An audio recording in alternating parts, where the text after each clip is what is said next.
Hello students, नमस्कार। कल अपने जो विलियन चैप्टर हैं इसके अंदर ठोसों की द्रव्यमय विलेयता का अध्ययन किया था।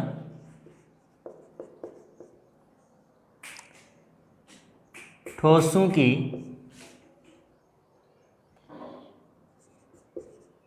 द्रव्यमय विलेयता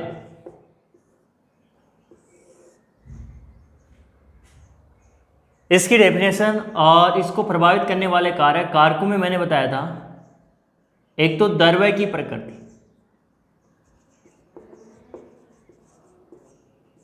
या विलायक की प्रकृति लिख सकते हैं, विलायक द्रव्य। दूसरा कारक पढ़ा था ताप का प्रभाव, और तीसरा लिया था दाब का प्रभाव।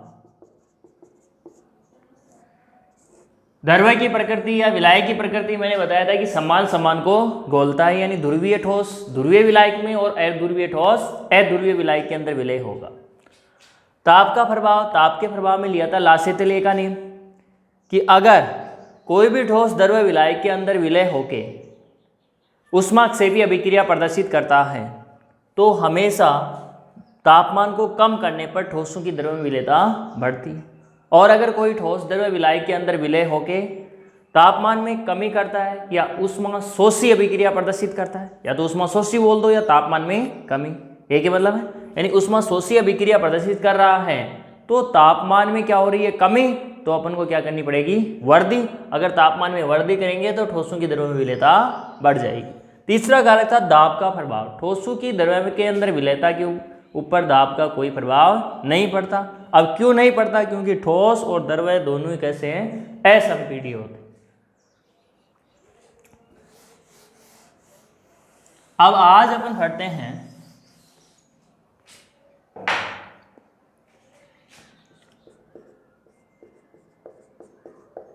गैसों की द्रव्य में विलेयता, यानी कोई भी गैस पदार्थ है ये द्रव्य के अंदर किस प्रकार से विलय होगा, और जो गैसें हैं उनकी जो विलेयता है द्रव्य के अंदर वो निर्भर करती है अवशोषण गुणांक पर।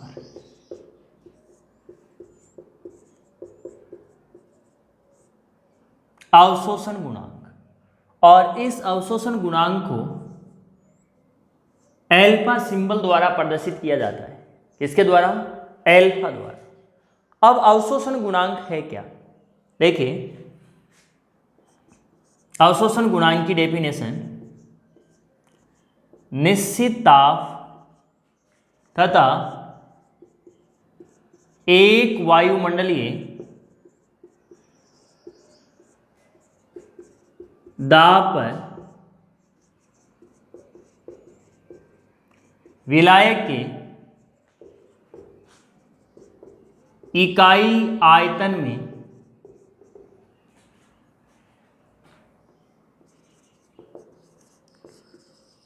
घुली हुई गैस का सामान्य ताप व दाब पर निकाला गया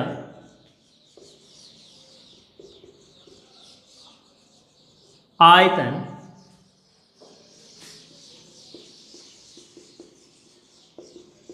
अवशोषण गुणांक कहलाता है।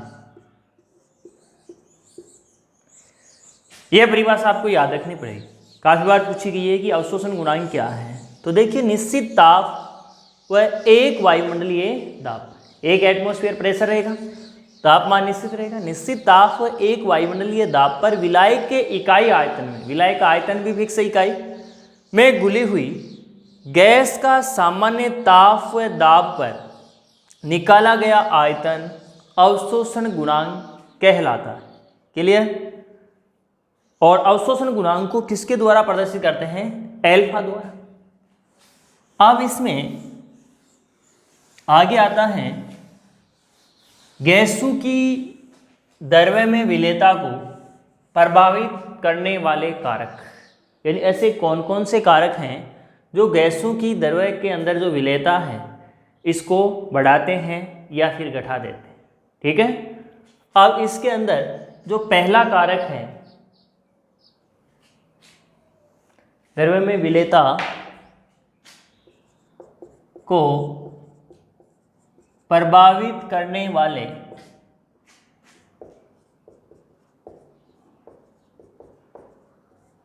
कारक, पहला कारक अपन ले रहे हैं गैस की प्रकृति,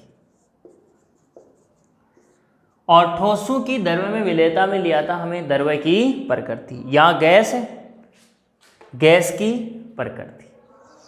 अब देखिए गैस की प्रकृति का मतलब क्या है। कोई गैसें विलायक के अंदर आसानी से विलय हो जाती और कई गैसें विलायक में आसानी से विलय नहीं होती। अब कौन सी गैसें आसानी से विलय होंगी, यानी वो गैस जो एक तो आसानी से रासायनिक बंध बना लेती है,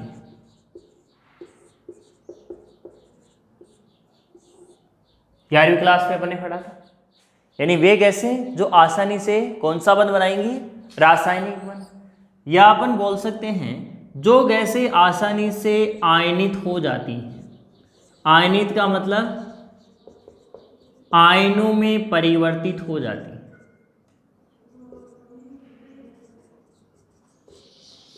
ठीक है, यानी कौन सी गैसें आसानी से विलय होंगी, तो हम बोल दें कि वे गैसें जो विलायक में आसानी से रासायनिक बंध बना लेती हैं या फिर आसानी से आयनित हो जाती हैं, यानी आयनों में बदल जाती हैं, उन गैसों की द्रव्य में विलेयता अधिक होती है।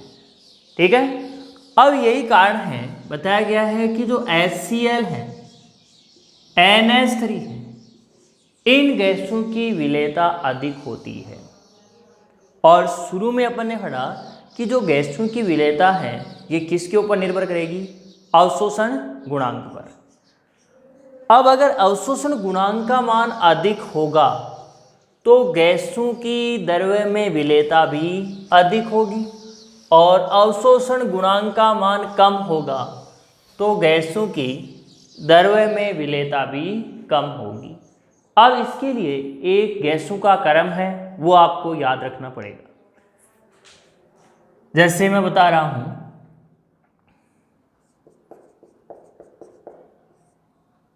गैसों की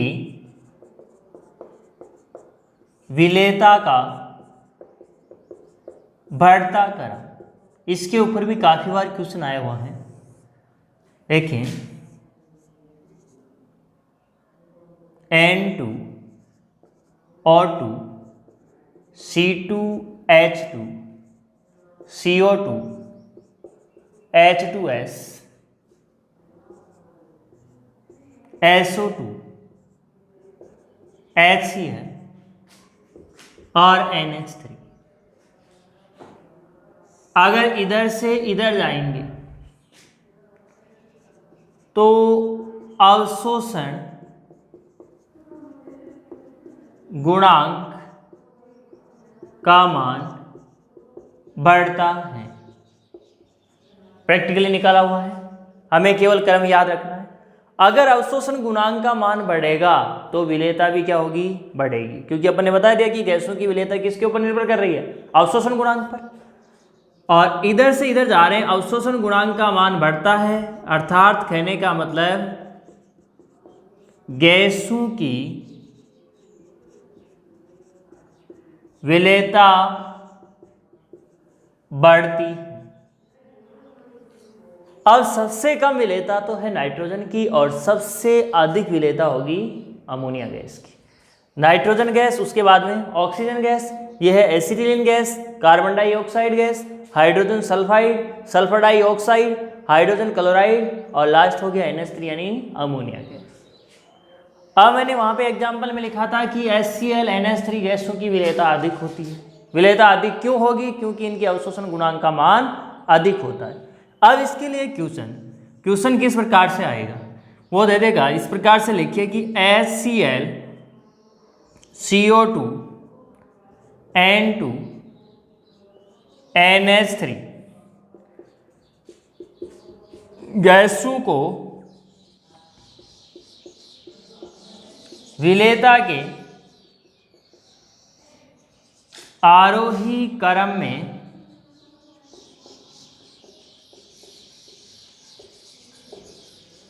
व्यवस्थित कीजिए। आरोही का मतलब बढ़ता क्रम, यानी विलेयता के बढ़ते क्रम में करना है। तो सबसे पहले उस गैस को लिखेंगे जिसकी विलेयता सबसे कम होती। ये सोल्व कब होगा? जब हमें ये क्रम याद हो।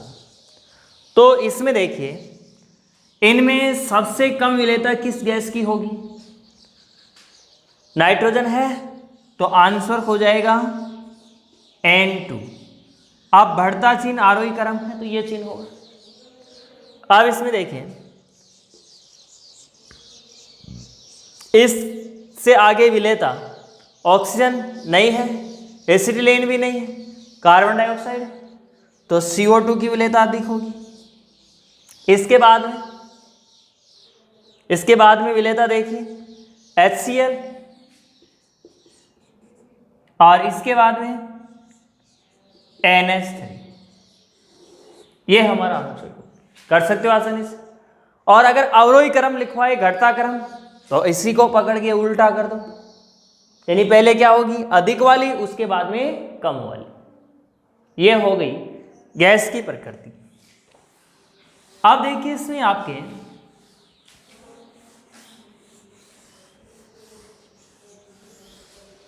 जो ऑक्सीजन गैस है वो रक्त में पाए जाने वाले हीमोग्लोबिन वर्णक के साथ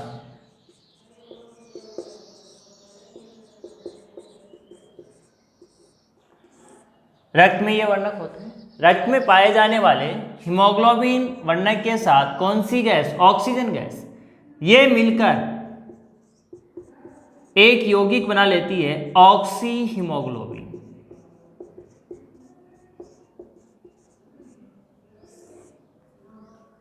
और इस ऑक्सी हीमोग्लोबिन बनने के कारण इस ऑक्सीजन की जो विलेयता है वो अधिक पाई जाती है।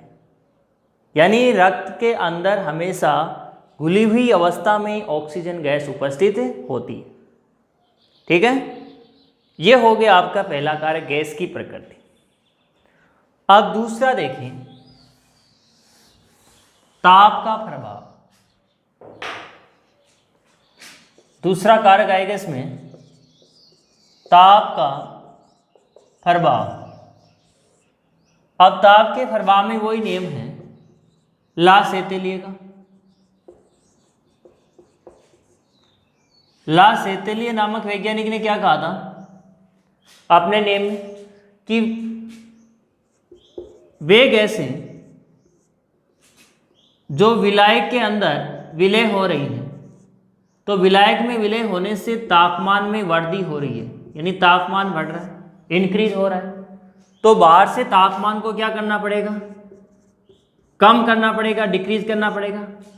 तो गैसों की द्रव्य जो विलायक है उसमें विलेयता बढ़ जाएगी, यही बात कही थी। और वे गैसें जो द्रव्य विलायक में विलय होकर तापमान में कमी कर रही हैं, यानी तापमान कम हो रहा है, उनका अगर बाहर से तापमान बढ़ा दिया जाए, यानी तापमान में हमें क्या करनी पड़ेगी? वृद्धि करनी पड़ेगी। तो उन गैसों की जो द्रव्य विलायक के अंदर विलेयता है वो आसानी से बढ़ जाएगी। ये बात की थी ला सेतेलिए नामक वैज्ञानिक। यानी जो हो रहा है उससे हमें क्या करना है? उल्टा करना है। तापमान के अंदर वृद्धि का मतलब अभिक्रिया कौन सी हुई? ऊष्माक्षेपी। और तापमान में कमी यानी अभिक्रिया कौन सी हुई? ऊष्माशोषी। कहने का मतलब अगर लैंग्वेज में बोलना चाहें तो वे गैसें जो द्रव्य विलायक के अंदर विलय होके ऊष्माक्षेपी अभिक्रियाएं प्रदर्शित करती हैं। दोबारा सुन लीजिए, वे गैसें जो द्रव्य विलायक में विलय होकर ऊष्माक्षेपी अभिक्रियाएं प्रदर्शित करती हैं, अर्थात तापमान में वृद्धि करती हैं। उन गैसों में तापमान में कमी करने पर विलेयता बढ़ जाती है। क्लियर?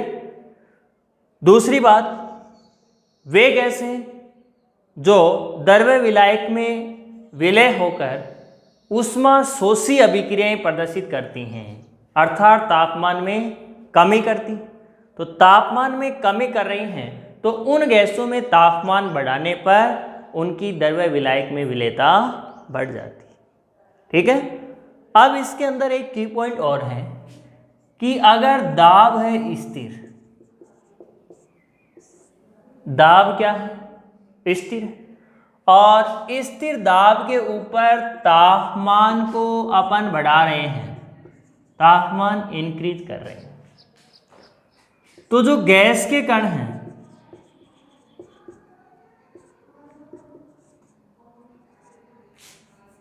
वो काइनेटिक्स एनर्जी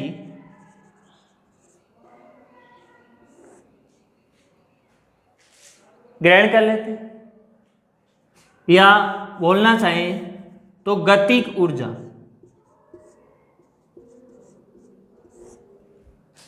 यानी गैसों के कण क्या करने लगते हैं? गति करने लगते हैं। देखिए किस प्रकार से, जैसे एक पात्र है,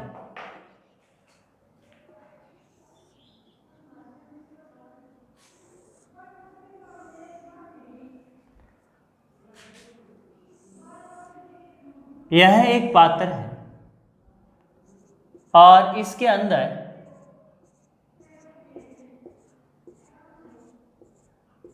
ये गैस के कण हैं। गैस के कण क्या रहेंगे? हमेशा दूर दूर रहेंगे, क्योंकि उनके मध्य अंतराण्विक आकर्षण बल नगण्य होता है, यानी कोई आकर्षण बल नहीं पाएगा, तो ये दूर दूर रहेंगे।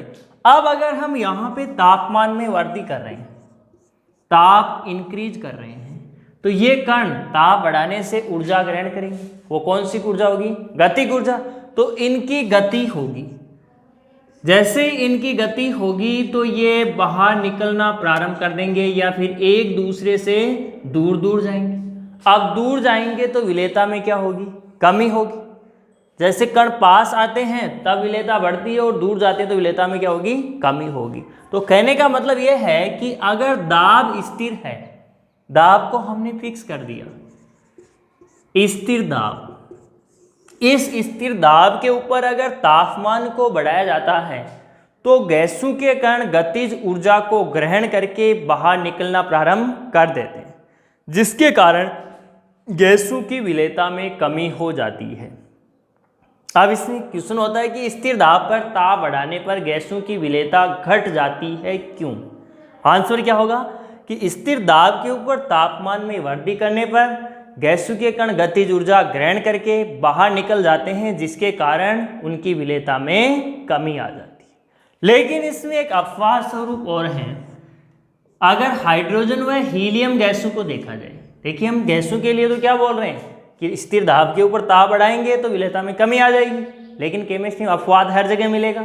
हाइड्रोजन और हीलियम दो गैसें ऐसी हैं जिनमें तापमान में वृद्धि की जाए तो इनकी विलेयता बढ़ती है, जबकि अन्य गैसों की विलेयता क्या हो रही है? घट रही है, क्योंकि इनके अंदर क्या होता है? ये विलायक के अंदर विलय होके ऊष्मा शोषी अभिक्रियाएं प्रदर्शित करते हैं। कौन सी अभिक्रिया? ऊष्मा शोषी। तो तापमान में क्या हुई? कमी, और अपन क्या कर रहे हैं? तापमान को बढ़ा रहे हैं, तो इनकी विलेयता क्या हो जाएगी? बढ़ जाएगी। यानी हाइड्रोजन और हीलियम के ऊपर विपरीत प्रभाव पड़ता है। क्यों पड़ता है? क्योंकि ये विलय होकर ऊष्मा शोषी अभिक्रियाएं प्रदर्शित करते हैं। ये हो गए आपके दो कारक, पहला तो गैस की प्रकृति और दूसरा था ताप का प्रभाव। अब इसमें आगे आपके आता है तीसरा कारक, जो है दाब का प्रभाव।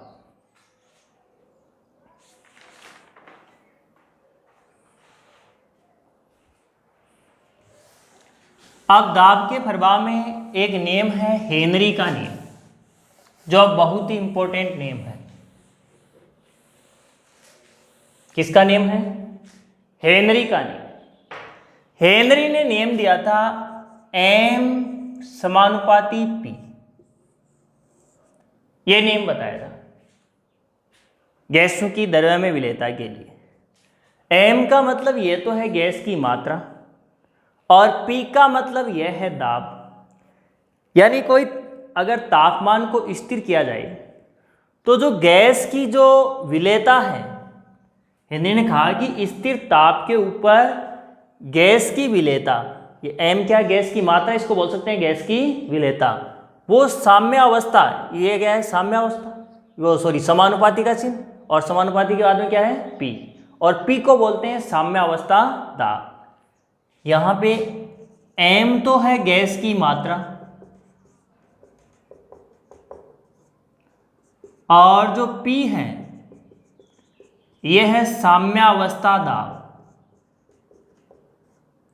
तो हेनरी ने बताया कि स्थिर ताप के ऊपर जो गैस की विलेयता है ये इसकी साम्यावस्था दाब के समानुपाती होती है। कहने का मतलब दाब को जितना बढ़ाएंगे, तीसरा कारक है हमारा जैसे दाब का प्रभाव, और दाब के प्रभाव में किसका नियम है, हेनरी का नियम। यानी स्थिर ताप पर गैस की विलेयता उसके साम्य अवस्था दाब के समानुपाती होती है, और समानुपाती का मतलब अगर एक बढ़ेगा तो दूसरा भी बढ़ेगा। यानी दाब को अगर बढ़ा रहे हैं तो गैस की विलेयता भी बढ़ेगी। ठीक है, फिर इसने आगे इसको सोल्व किया तो m बराबर KH इंटू पी, और KH के को तो मानते हैं स्थिरांक, H का मतलब है हेनरी, तो इसको बोल देंगे हेनरी स्थिरांक। क्लियर यहां तक? ठीक है, इसको दे दिया मैंने समीकरण संख्या 1। अब देखिए आगे, हेनरी ने यह बताया कि अगर इस गैस की विलेयता को हम मोल भिन्न के रूप में प्रदर्शित करें, इसके रूप में मोल भिन्न के रूप में, ठीक है, तो फिर इसने एक समीकरण दिया कि x है ये समानुपाती होता है p। p तो होगा आंशिक दाब और x है गैस की मोल भिन्न। x क्या है, गैस की मोल भिन्न। यानी हेनरी ने गैस की विलेयता को मोल भिन्न के रूप में प्रदर्शित किया और बताया कि जो गैस की विलेयता है यह इसकी मोल भिन्न के समानुपाती होती है। यहां से क्लियर कर रहे हैं कि दाब बढ़ाएंगे तो विलेयता बढ़ेगी, तो दाब का मतलब क्या हुआ, विलेयता, क्योंकि दाब बढ़ा रहे हैं तो क्या बढ़ेगी, विलेयता बढ़ेगी।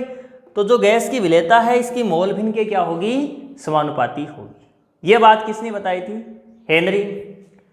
अब देखिए इसी के अंदर x बराबर k डैश p, ये समीकरण लिया। k डैश है एक स्थिरांक, समानुपाती चिन्ह को हटाएंगे तो स्थिरांक आएगा, तो k डैश को माना है एक स्थिरांक।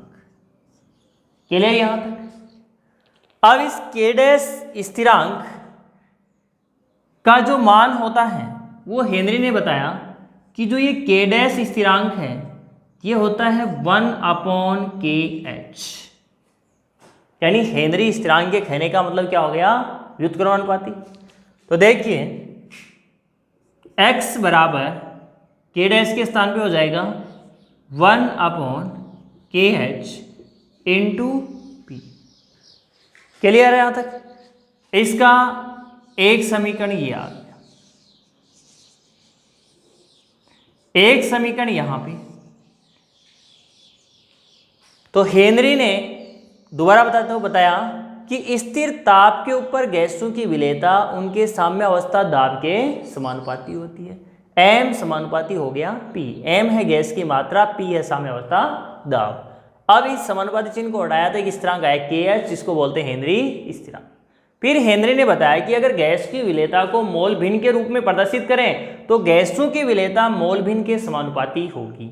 मोल भिन्न यानी मोलों की संख्या, अगर मोलों की संख्या बढ़ेगी तो गैस की विलेयता भी बढ़ेगी। तो इसने बताया कि x समानुपाती होगा p, p है यहाँ पे वही दाब, दाब बढ़ेगा तो विलेयता भी बढ़ेगी। अब इस समानुपाती चिन्ह को हटाया था कि स्थिरांक आया k डैश, k डैश को बोला गया स्थिरांक जो बराबर होता है 1/kh के। एक बार इसको देख लीजिए, कोई दिक्कत हो तो पूछिए।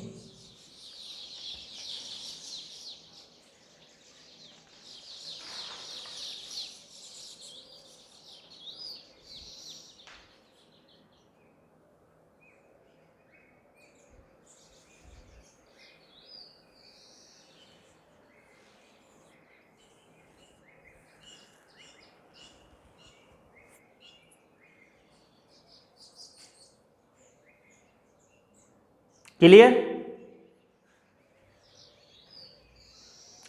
अब देखिए अपन उधर लिख रहा हूं, आगे चलते हैं इसमें।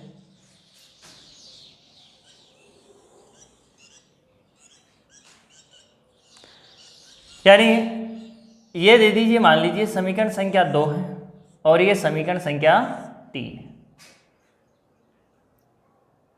ठीक है। समीकरण संख्या ये 2 और ये समीकरण संख्या 3। अब इस समीकरण को देखिए, ये है x बराबर 1/kh इंटू पी, ठीक है।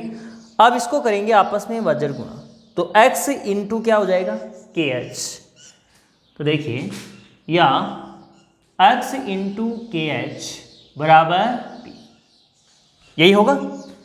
इस समीकरण को हम पूरे के पूरे को पलटते हैं तो p बराबर हो जाएगा kh इंटू एक्स।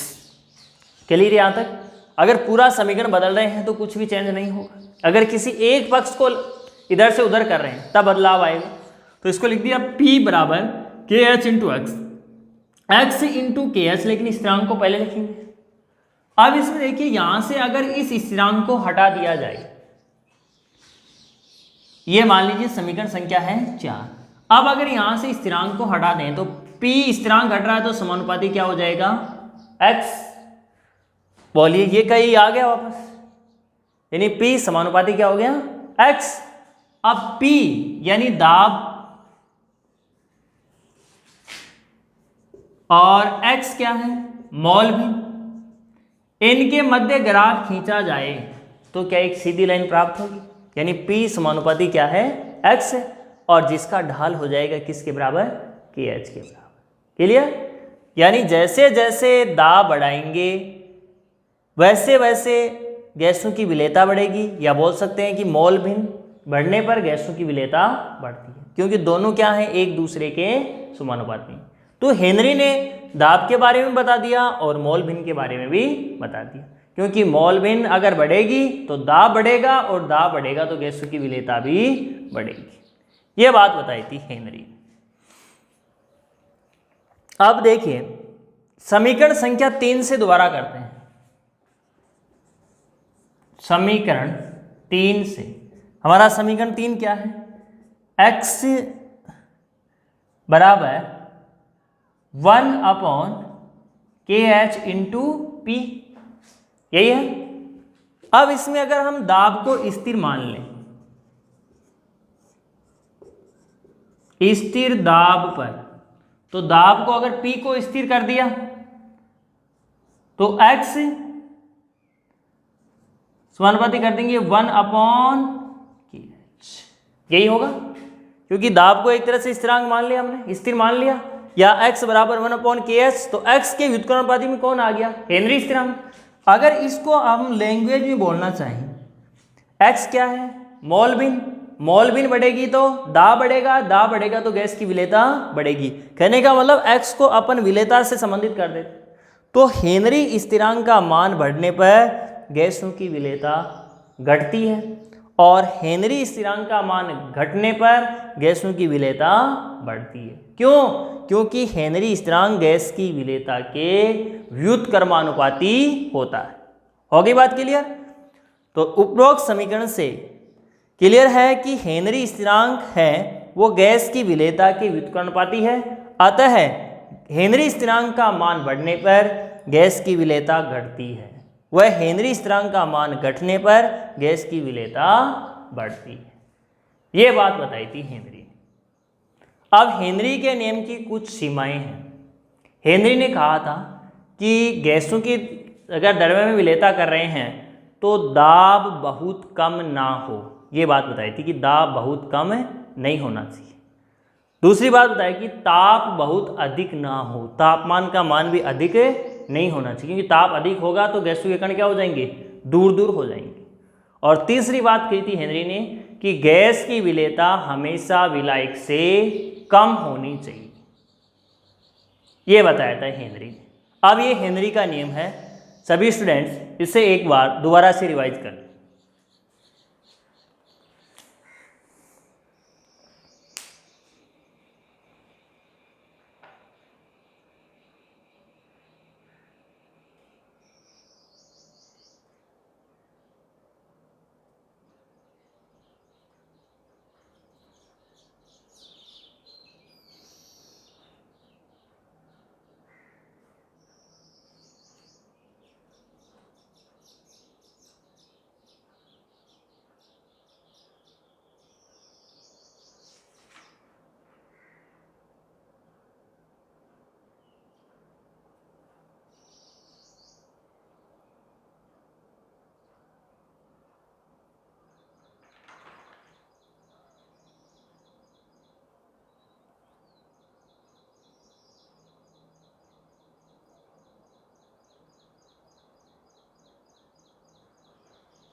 क्लियर?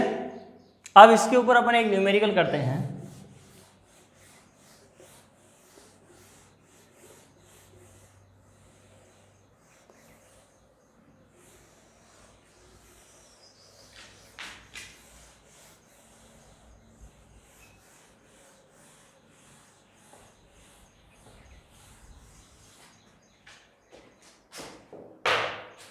देखिए क्वेश्चन है,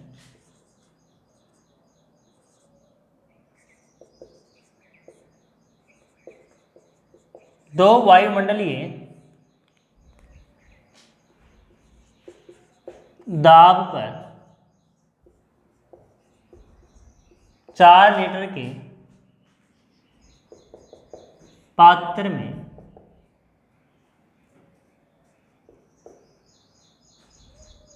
35 डिग्री सेंटीग्रेड ताप पर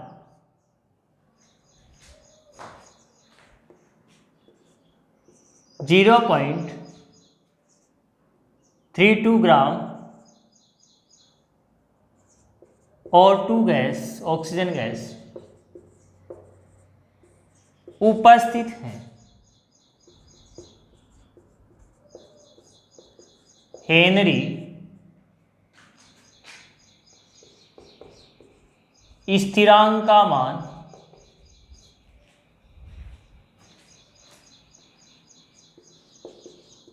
ज्ञात कीजिए।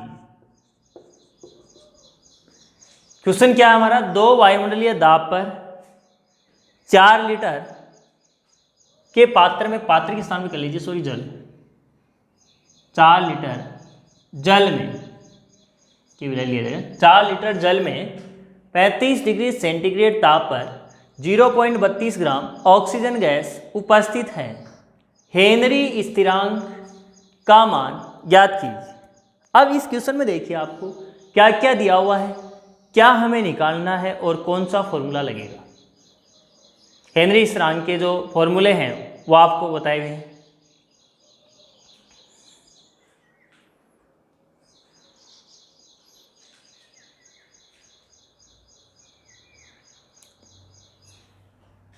घनत्व लिख लीजिए इसके लिए, 1 ग्राम प्रति मिलीलीटर। अब क्वेश्चन को देख से ही दिमाग में यह आना चाहिए कि इसमें कौन सा फॉर्मूला होगा। दाब दिया हुआ है, हेनरी स्थिरांक निकलवा रहा है, गैस दी हुई है, गैस की मोल भी नहीं दी हुई है, एक्स का मतलब क्या होता है, मोल भी। तो देखिए फॉर्मूला हमारा होगा इसमें P बराबर KH इंटू एक्स। फॉर्मूला क्या होगा, P बराबर KH इंटू एक्स, और एक्स किसकी मोलबिन है, ऑक्सीजन गैस की, तो इसके आगे लिख देंगे एक्स O2। क्लियर, क्लियर हुआ या नहीं। P बराबर KH इंटू एक्स O2। अब इसके लिए देखिए, निकाल के देखेंगे अपन कि हमें क्या क्या चाहिए इसमें। निकालना हो तो P का मान तो हमारे पास में दिया हुआ है, XO2 हमें निकालना है। अब XO2 होगा क्या, XO2 मतलब ऑक्सीजन की मोलबिन। अब ऑक्सीजन की मोलबिन कैसे निकालेंगे, जब हमें मोल ज्ञात हो। ठीक है, ऑक्सीजन की मोलबिन कैसे निकाल पाएंगे, जब हमको इसके मोल ज्ञात हो। तो सोचिए अपने दिमाग में एक बार,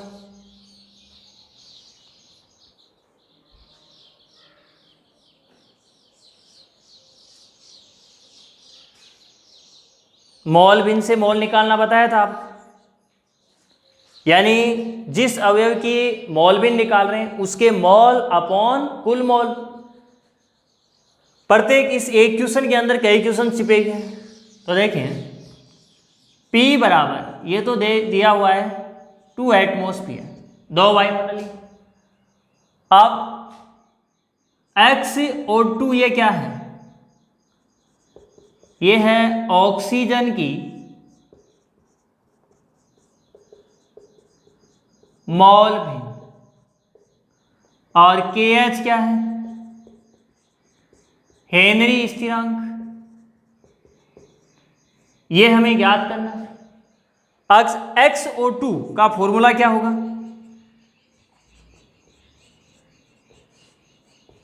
ऑक्सीजन के मोल बटा ऑक्सीजन के मोल प्लस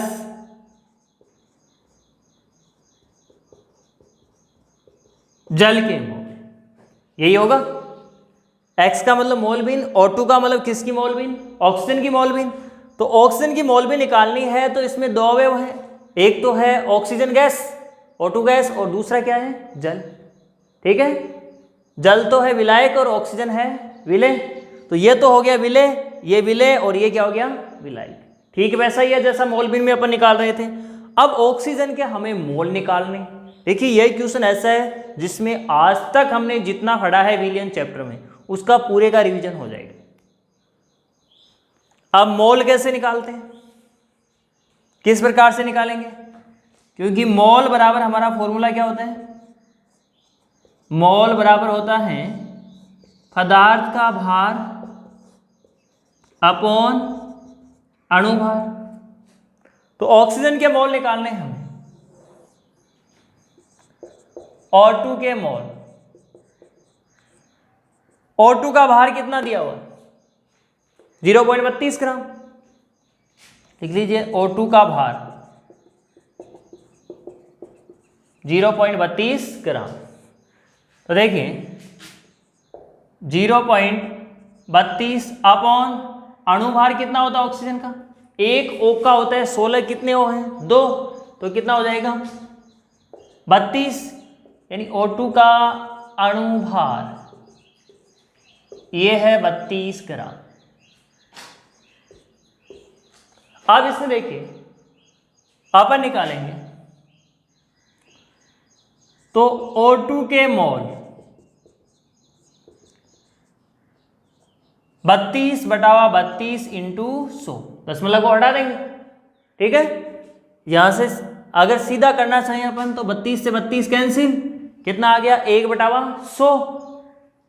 32 से 32 कैंसिल, कितना हुआ 1/100, और 1/100 का मतलब 0.01 मोल। क्या यही होगा, यानी 1/100 का मतलब कितना हुआ 0.01 मोल। अब निकालेंगे H2O के मोल।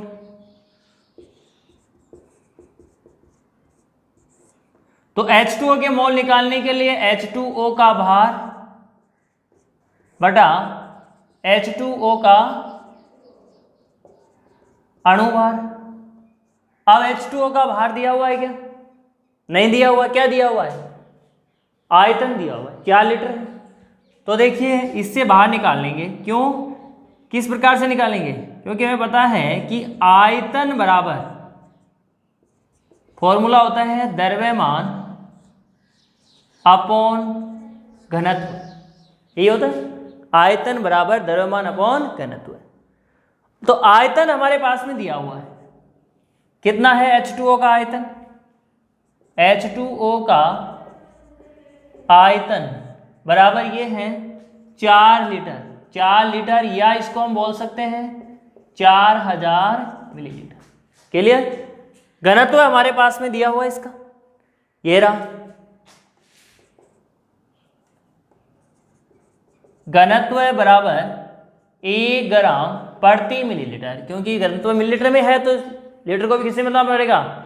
मिलीलीटर में। अब देखिए आयतन दिया हुआ है, आयतन कितना है? 4000 बराबर द्रव्यमान हमें निकालना है, घनत्व कितना है? 1। तो द्रव्यमान बराबर कितना आ जाएगा? 4000 ग्राम। बोलो, जल का द्रव्यमान हमारे पास में आ चुका है। अब इसके निकालेंगे मोल।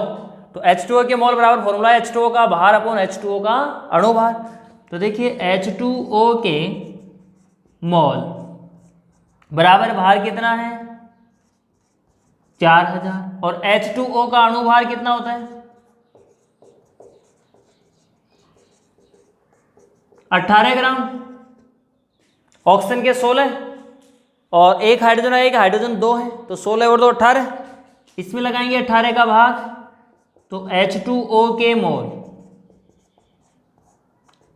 अगर 4000 में 18 का भाग लगाएंगे तो हमारे पास में आएगा लगभग 222.22 मोल। और ये तो हो गए ऑक्सीजन के मोल, यहाँ पे ये हो गए जल के मोल। क्या इससे XO2 निकाल सकते हैं? क्योंकि XO2 क्या है? ऑक्सीजन के मोल बटा ऑक्सीजन के मोल प्लस जल के मोल। यहाँ से 18 हूँ एक बार, इस फॉर्मूले के अंदर अपन ये रख देंगे।